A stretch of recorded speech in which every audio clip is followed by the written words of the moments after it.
Ladies and gentlemen, welcome back to the round review. This time we're on to our third round, but round two. Yes, I'm going to be getting used to that in the future. Now, this round only had the 8 games, and it was a pretty lackluster round. No really close games, like a couple here and there. You know, Richmond, Port Adelaide, Sydney, Essendon, even St Kilda, Collingwood at times. But overall, nothing was really an amazing game. But there was some high-quality football, including the first round. St Kilda, Collingwood, 0-3. 0 what? 0 who are by my blood clot? How are they 0-3? I do not know. I mean, as a Richmond fan, I am loving life. I was barracking so hard for St Kilda. They looked great. They looked really good. I don't know what happened to Collingwood, but they just looked tired. They were doing, it was almost like first quarter was good and then they just kind of turned it off or something. It wasn't particularly anything apart from, I would say, just a lack of effort. I think St Kilda really stood up in the moment, being Spud's game. And they had those injuries. You know, Mason Wood was a massive injury. And Henry's obviously out injured as well. So a couple downs to St Kilda.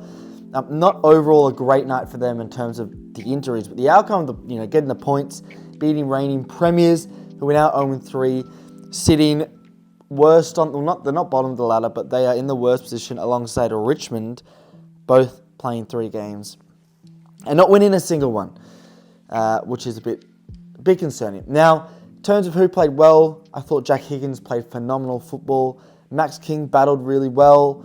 I think the forward line just looked great. Henry, before he got injured, played really well, and that's I think it was a hamstring injury. And then for Collingwood, I thought they were just kind of poor. I thought De Goey was awful. He was really bad. I thought Josh Dacos was good, but Nick Dacos I wasn't particularly a fan of. Finn McRae, did he do much? I'm not sure. I think Max King did get a week, which is for a bump on Finn McRae upon reflection, which isn't great, but overall, St Kilda looked really good. They played well against Geelong at the Cattery, who were 2-0 as well. So maybe Geelong are a great team, and maybe therefore it's not that bad of a loss for St Kilda. But Collingwood next week are playing Brisbane at the Gabba. So they could be 0-4, which is something that music to my ears. Now, for the next game, we have the Adelaide Crows. And by the way, I did tip Collingwood. I got that wrong. I got this wrong as well. I tipped Adelaide. I thought they would win, and they got shut the fuck down by a Cats team who have been revitalised. Tom Hawkins looked revitalised. Tom Stewart was on absolute fucking fire. He was on smoke. Once again, Adelaide with another slow start. Last week against Gold Coast. This week, well, at the time recording on Sunday, it is a late recording because the West Coast game just finished. They started slow again. I mean, Geelong got out to nearly 30-point lead. They did claw it back, but Geelong just looked too good.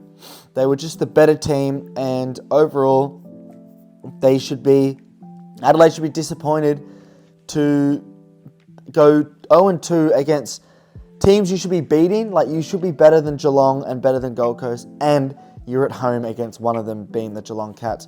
If you're a Geelong fan, I mean, you might be heading up for a finals. I know it is so early to say these kind of things, but Geelong have beaten 2 quality opposition in Adelaide and St Kilda. So they should be getting excited. Excuse the yawning. Like I said, this game, it is actually like nearly 12. The game did end at like 9:30. Yeah, anyway. Who played well? Obviously, I've already mentioned Hawkins. Brian Myers played really well. Standouts at Adelaide. Crouch got a lot of touches, but I didn't think he was damaging. Dawson keeps having a good season, as does Rory Laird.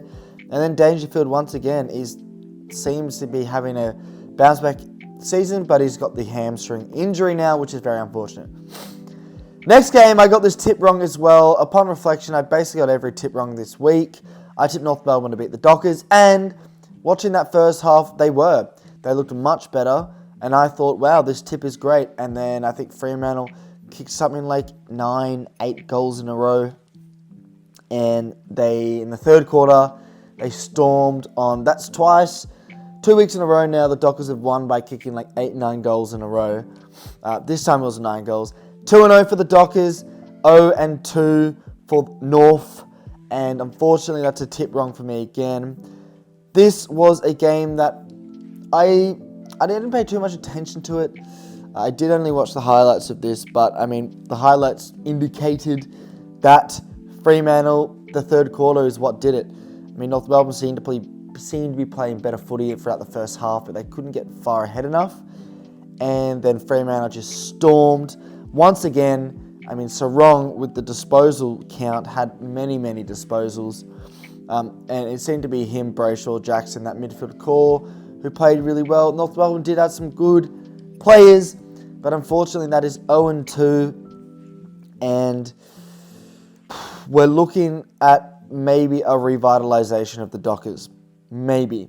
The teams you don't expect to be revitalised, Geelong, Fremantle, they seem to be revitalising themselves. Next up, we got Hawthorn Melbourne. I got this game wrong as well. I tipped the Hawks to win. Yes, I am fucked in the head. Yes, I am absolutely stupid. And they got cooked. I mean, the commentators were trying to make it seem like it was a close game, but fucking hell, it was not a close game. It was awful. It was a boring game to watch. I sat down, excited, ready to watch a great game of football, and Hawthorn kicked 1 point in the first quarter, 2 goals in the second quarter, another 2 goals in the third quarter, 1 goal. They kicked 5 goals for the game. Melbourne looked really good. They just looked happier. It almost looked like Hawthorn were like, just get this game over with. And Melbourne were just loving life. I mean, the Petrarca spoil was a funny one, how they celebrated that. Weddle again for Hawthorn. I thought Weddle was fantastic. He seemed to be like an absolute steal and a half. They did a lot of trades to draft him, and good job for doing that. The downside for Melbourne is the injuries. At the time of recording, I think it just came out that he's broken 2 to 3 ribs and punctured something, like really bad. And the Lever knee, Jake Lever was very innocuous. Not sure what happened there, but reports say it's sort of fine. But they will be out with their two key defenders for a while. So in that respect, it's not great. But in terms of how they played with such freedom. I mean, Bailey Fritsch was tearing them a fucking new arsehole. Sicily was there only. Sicily and Weddle I thought were the good players, but Sicily even got cooked in that last quarter. Fritsch had him on toast. Pickett played a blinder, I thought. And that's pretty much it for that game. I thought Gunston was really poor when he came on the sub. I just think Hawthorn, maybe I was way too overhyped on them. They've disappointed me this season. Next game, we have got probably game of the round, Sydney versus Essendon. Really great game to watch, great football. Very, very, very, just a very annoying ending. I mean, I wanted Sydney to win. I don't like Essendon. I did tip Sydney. But I just wanted it to be a close game. And later in the mid-third quarter, Sydney just sort of kicked away. And then the Bombers sort of came back halfway through the last quarter. But then Sydney just kept kicking. It was just a bit boring at the end. But the first half was phenomenal. Phenomenal football. Really high quality. I thought the physicality of that game was, something you don't see that much these days. I mean, Draper with that massive hit. Obviously, Cunningham getting knocked the fuck out by Peter Wright, which he's being referred to the tribunal, so he'll probably get 4 to 5 weeks, which is a bit unfortunate because you could see his eyes for the ball, and as he jumps up for the ball, he sees this guy, and then he's just protecting himself. So it's just unfortunate timing. He doesn't mean to knock the guy out, Harry Cunningham, but it happened. Heaney had them on toast. I thought Warner looked very lively. Sydney just looked good. They looked young. They looked explosive. I thought Essendon played a great brand of football as well. They took it to them. They tried to be physical and outdo them in some respects. But unfortunately, they just couldn't get the job done. Now, in terms of other players, Papley was really good. Hayward kicked 3. Papley kicked 4. Gresham finally got a good game. Under his belt, kicking 3 goals alongside Stringer and Langford, who got 2. Merritt was a great player as well. I thought there were a lot of good players. I thought the midfield battle was really interesting to watch. Who won it? Probably Sydney after Essendon won it in the first half. Sydney won it in the second half. Grundy was good to watch. Yeah, overall just a good game of football. My God, I'm yawning like a fucking... Let's get this done. The doggies, now I only watched the highlights of this as well because I didn't really feel like watching this game. Fuck, this chair moves by itself. I expected this to happen. I thought the Dogs would blitz them. I think I said by quite a hefty margin, which they did in the end. I mean, straight away, first quarter, it was game over. By the way, in the VFL, Jack McRae, who can't get a game this team, got 47 touches and I think 17 clearances. So the Doggies get excited. You're going to be having an inform and wanting to prove something Jack McRae in your team. This game, highlights I've watched, Bont looked good. Waitman kicked all the goals. Baker got a couple as well. And for Gold Coast, they battled, but overall just not good enough. Probably Waitman, Bont, Libba were all the good players. And Tim English as well had some good statistics. Rao had a decent game. Took Miller, I thought, stood up as well. Nothing too special about that. But I got that tip right, which means for the round, if this wants to fucking load, I am 4 wrong, 2 right. Next game I got right as well. This was a frustrating game. My team took on Port Adelaide, Richmond took on Port Adelaide. I did think Port Adelaide would win, but there was that glimmer of hope. We kicked ahead just before halftime, and we looked good. And then Port Adelaide just sort of just put their foot on the pedal. And because I feel like for us, our foot's always on the pedal. The umpires were awful that game. I'm not just saying that. The umps were fucking useless. God, I hate umpires. Anyway, the game was frustrating, but they were just better. And towards that last quarter, we just looked lost for answers. We looked tired. We looked like a team who didn't have leaders helping us through. We debuted Mikelti Lafau. Might be pronouncing that wrong.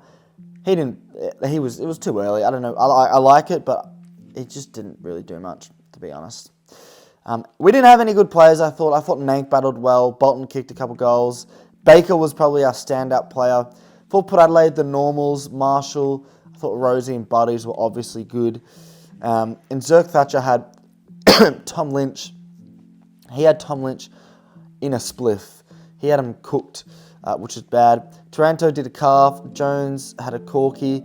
Nothing special about that game apart from the fact that Port Adelaide are now in a position where they are now wins. They are not winless. They've won 2, lost none, and they're sitting high up in the ladder. Last game, West Coast GWS, super boring game. West Coast battled well, and then the Giants stumbled all over them. I thought Elliot Yeo had a great game. That was fun to watch. I love watching him play football. I think he's a real good footy player. Tom Green just dominated though, and he was just too good. I thought the defense of the Giants were too good. Sam Taylor. It doesn't help that West Coast kicked 5 goals, 13. Extraordinarily inaccurate. And it also doesn't help the fact that the Giants are probably the informed team in the competition alongside their New South Wales counterpart in the Sydney Swans. Good players. Yeah, like I said, Yo I thought was good. Hunt, Kelly, Harley Reid with that little passage of play where he dummies, runs, handballs, gets a handball back, dummies, handballs, and he gets crunched by that GWS player. He was good that game, I thought. The normals, I thought Kieran Briggs was absolutely dominant. And like I said, the defense of the GWS Giants was far too much. If you were a fan of Carlton or Brisbane, you guys had a bye, which is why you didn't play. So, in terms of the tips, I got the first 4 games wrong and the last 4 games right. 4 out of 8, half of them right. I probably went too rogue with the North and Hawthorn shouts to win, but that's what happens when you want to win football tips. You got to do the weird shouts. The ladder, as it stands, GWS and Sydney are the only teams on 12 points. Teams I haven't lost yet include Port Adelaide, both Sydney teams, Fremantle, Geelong, and Carlton. Teams I haven't won yet include Brisbane, Adelaide, Richmond, Collingwood, North Melbourne, Hawthorn, West Coast. So a lot of teams haven't got a W yet. In terms of the teams that are in form, Giants, Sydney, Port Adelaide look head and shoulders above. And then I know Melbourne were playing Hawthorn, but they looked really good as well. Geelong look really good. And the teams that look lost, I think right now, obviously West Coast, you expect that. Hawthorn look lost. Like at least Richmond, they fight. They really do fight. But Hawthorn just look lost for answers. So I'm a bit concerned about the Hawks, as I am the Adelaide Crows, who are just not good enough. That's about it. Let me know what your thoughts are. Blah, blah, blah, blah, blah. Make sure to like, subscribe. And I'll be seeing you in another video.